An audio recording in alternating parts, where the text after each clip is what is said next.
it's Shannon Noel here, and today's video is going to be slightly different. And I'm going to be answering that question of what do you do when you're not feeling it? When you're not feeling creative, you just don't have an idea, but you want to kind of be creative and you're not sure what to do. This is a page that I did after that process. And I am really into this idea of paper cut letters. As you guys know, if you're a homespun alphabet girl fan, you already know this, but these are ones that I personally cut for this layout. I'm going to show you one more that I did in this process, and that is this one that says I am chosen, and I just simply cut these out of paper that I did some art journaling on. So I wanted to share that process with you today. Now what happened was, it was one night. This is some of those papers that I cut those alphabets out of. I wanted to show you the end product, and now I'm going to show you kind of how we get started. And I'm just putting some paper down, some cardstock paper, as well as some like tissue paper is what they call it. I'll try to remember to link to that in the description below. So one night I wanted to be creative, but I wasn't really sure in my Bible journaling what I wanted to do. So instead of going to my Bible and kind of pushing through that, I decided to just create some art on paper, knowing that I would find a way to use it in my Bible journaling later. So I just put some paint down in colors that matched what I was using for this kit. These blues, these greens, this beautiful pink color, and I used the stamps from the kit and different things from the kit to kind of create this artistic background. And you guys, this is such a fun process. If you have not tried this, it is so fun. And the reason it's fun is because there's no rules. There's no, like, honestly, we're gonna cut this into tiny pieces of things so that you don't even have to worry about like visual triangles here. All you need to worry about here is having fun and enjoying the process. There are a couple things I do think about when I'm doing this, and that is that because I kind of work fast and don't let the colors dry in between, sometimes you just need to be careful that you're not oversaturating any of the colors or getting muddy, I guess. And then I also like to think about how much white I have. Now you guys know me. I love to use white paint, like obsessed.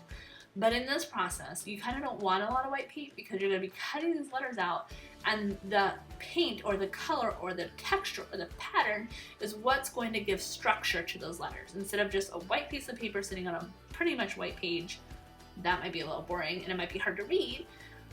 You don't want to have like a huge amount of white space here because you're going to be cutting small letters out. Another thing to think about again is that you're not creating muddy colors. So I do sometimes use paper to dry. I also use that blank paper to pick up any paint I have, and then I keep that paper to use on other things as well because I think it looks pretty as well. Now I am adding just little splotches of white here to kind of break up some of those darker patches of color and also give myself additional space to add texture on later. I am using a stamp here. Now the clear stamps don't work as well as on this process with paint, but if you do have any of these red rubber stamps, they hold paint really well. And I just added a thin layer of paint. I'm adding some paint splatters. I mean, really, there's like nothing that you can't add to this process. It's just super fun. Again, the things I'm thinking about kind of are the colors I'm wanting to use for this kit to make it go with any of the stickers I may use, or I also kind of like for my layouts for each of the kits to all kind of go together, have the same themes, so that as I'm looking back through it, I know that those are connected. And so that's what I'm thinking about as well. I'm adding Wordfetti because Wordfetti goes on everything. I'm almost done with this kit, so I'm adding some of the stickers that I think I may not use. This is a great way to use them because they will be shown in this way as well. One thing you can think about too is when you're adding the Wordfetti, you want to maybe add a little paint on top of them so they don't feel like they're just sitting on top of this art. They feel like a part of it. I'm also adding the stamps because the stamps are something you can use over and over again, and they are definitely something that are a theme throughout this kit for me and connect all the layouts. I love black, and so I'm adding those in just a black ink. But you could absolutely pick a color that goes with your theme as well.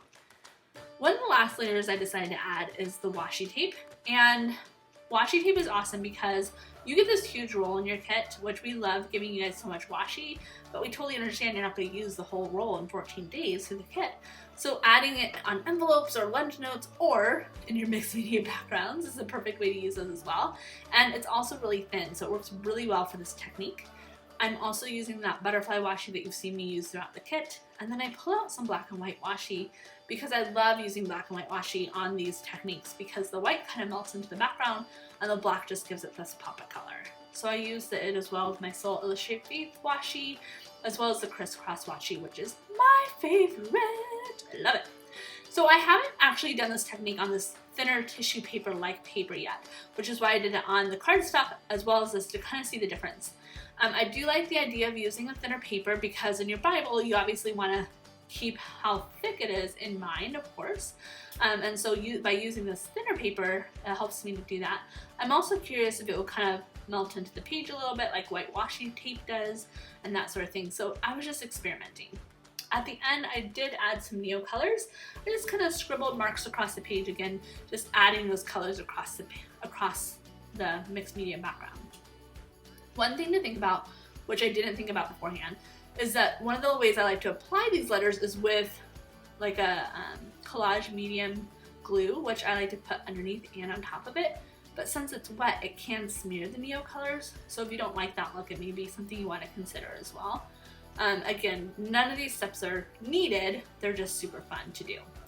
So once I let that dry for a little while, I went ahead, and the way I like to cut these out is by cutting little small squares and then cutting the letters out of those squares. So the day that I am on is called I Am Loved. And when I opened up my Bible, I actually already had this pink triangle on this Bible or on this page. And the reason I didn't use it is because I actually messed up. And I thought, well, I'll come back later and fix it. But I never did. And I created another layout using this technique in another place. But I never used this page. And I thought, well, this actually goes perfectly. The colors are fine. And it's very simple, so it's not going to conflict with my design. And so I'm just going to go ahead and cut out my letters for I Am Loved. And I don't mind breaking up the words. I like having them kind of stay pretty much in the margins. And so on these big words, I think it's kind of fun to break them up on different lines.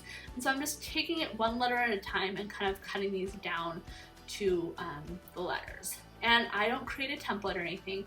I think it's really fun to kind of mix and match it and kind of suit each letter for the space. And the only thing I do kind of think about is mixing up the color variation a little bit. So for instance, that E is super green heavy, so I wouldn't want any of the letters either to the left or right or directly above or below it to be super green heavy, because again, I kind of want to mix it up. So that's how I pick where in the page I'm going to kind of cut each letter out of. So as you can see, I recut the L because I thought it had a little too much green and was competing with the E. And then I'm going to go ahead and cut the I Am as well. And I think I do cut a heart to go next to the L to kind of even it out a little bit. Even though it didn't really need it, it was just anytime you can add a heart, I think that's fun for me. I love how the D turned out. I love that it has like a little bit of mint and of the pink and of the dark blue, and I just thought that was super fun. What I do also love about this is that you have lots to create with, and so you can change it up. For instance, I changed out the L. I think I changed out the I.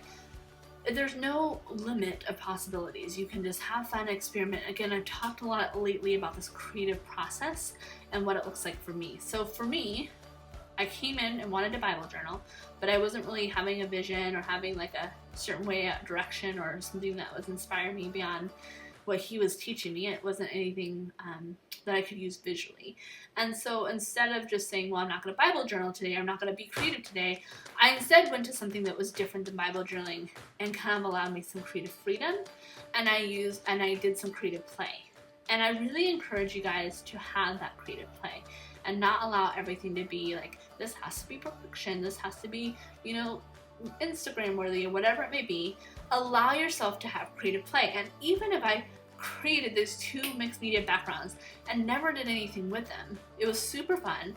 It allowed me to have creative play. It allowed me to kind of express myself. It allowed me to exercise some different color combinations and paint strokes and layering. But even if I didn't use those to create a Bible journaling page, that would have been okay. Because again, it was all part of the process, and the end goal for me is just to be creative and express myself through creativity. But I can now use these papers and create a Bible journaling page from them, even though it's not necessary, if that makes sense. But I loved how it turned out. I love these colors. I love this paper cut alphabet look. And I love that I was able to take something and challenge myself and use it in a different way. And so that's what I did the other night, but it wasn't for a video or anything.